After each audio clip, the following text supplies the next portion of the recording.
Actually, pwede natin gumawa ng acronym eh. Sige. WILD. Wild. Ano ibig sabihin ng wild? Waterborne diseases, kasama na yung foodborne. Influenza, trangkaso, kasama na rito ubot-sipon, hika, okay? Leptospirosis dengue. Leptospirosis. Spirosis Isala mo yung dengue. L doon, LPM. WILD. Wild. O, isa-isahin natin. O, unahin natin yung ubot-sipon. Yan, common. Uso-uso, napaka-asama pa sa kliniko, napakarami kong pasyente may ubot-sipon. At ito nga po sa ating mga kababayan, I'm sure, nako, dikit-dikit sila eh, sa evacuation center. Hawa-hawa. So, hawa-hawa na, nakakabilis ng umawa itong ubot-sipon na to. Yung waterborne disease, Ayan. ang dami din yan. Skin diseases. Totoo yun. Alam mo, sabi ko nga, minsan natawa ako may isang pinakita sa news eh, tatayo siya sa lubog siya dito, tatayo siya, dumudumi na pala siya. Di alam yung mga katabi niya. Oh. Eh kasi wala kang sources ng water, kulang ng walang tubig. May tubig na, kaso kontaminado naman ng mga sewerage or sewage system, di ba?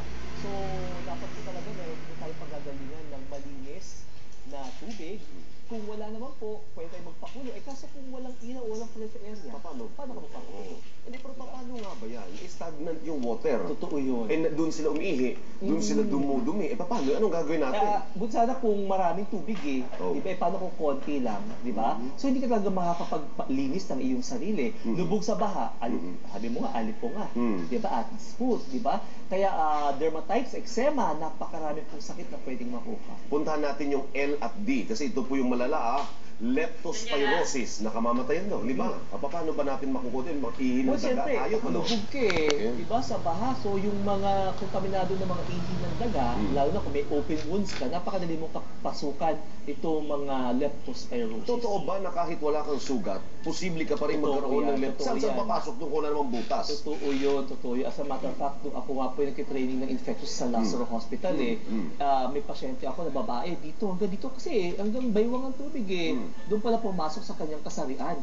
Sa mucous membrane ng kanyang kasarian. Sa Hindi kaya sa Yes, totoo yun. Labasan ng dumi. Totoo yun. Napakaraming pwedeng pasukan itong kasi umiikot, spirochetes ito eh. Umiikot-ikot ito eh. And then nagbabarrow ito sa loob ng iyong skin. Kaya ang daling pumasok. At ito'y nakamamatay. Nakamamatay talaga ito. Hindi po biro, kaya po dapat agapak agad. Kung meron pong history, may tinakbo sa iyong clinic na may lagnat ng napakataas, na mayroong history na naglaro sa baha, dapat siguro iisipin mo, baka leptospirosis ito.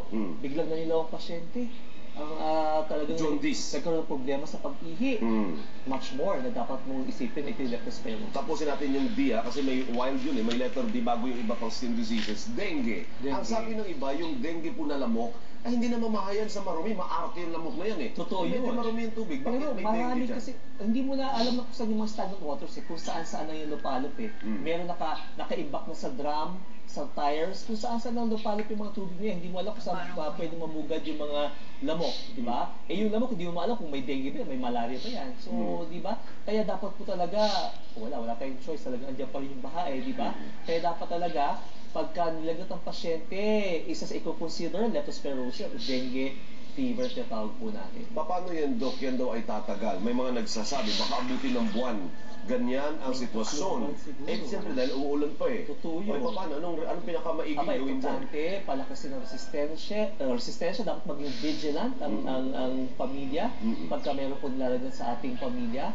Meron po mga prophylaxis for lepto, yung doxycycline.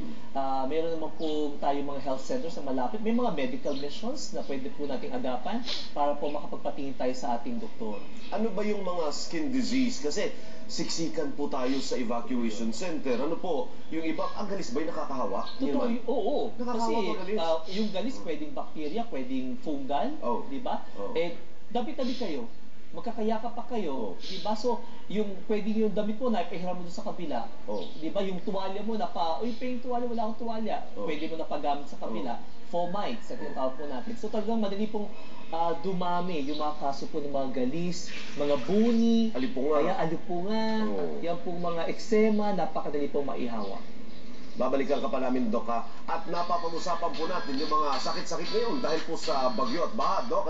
May magandang balita sa atin si Jing Castañeda na nakatutok po ngayon sa Sagip Kapamilya Telephone Hotlines dyan po sa ABS-CBN News Center. Jing, ano yung good news